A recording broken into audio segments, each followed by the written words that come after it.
जो जगार एभलिया परिस्थिति रे जदि केही हिट वेव शिकार होकर आसे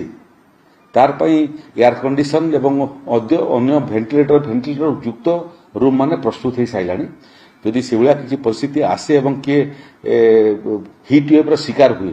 तार चिकित्सा करने समस्त हेडक्वार्टर हॉस्पिटल रे बड़ डाक्तरखाना रे सब डिविजनल हॉस्पिटल रे मते व्यवस्था हलानी पीएससी सीएससी मान को मते ये परामर्श देछि जे केउ जगह एसी अछि केउ जगह पंखा अछि एवं केउ जगह रोगी मानकर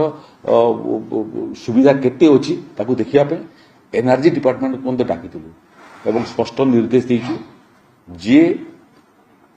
पूरा ग्रीष्म प्रवाह सरीवा पर्यंत सतर्क रह एक पावर कट हेबो नाही दुई किए जदि तार बिल भर्ती करी पारला नहीं पैसा प्राप्त दे पारला नहीं ये खरा मसरे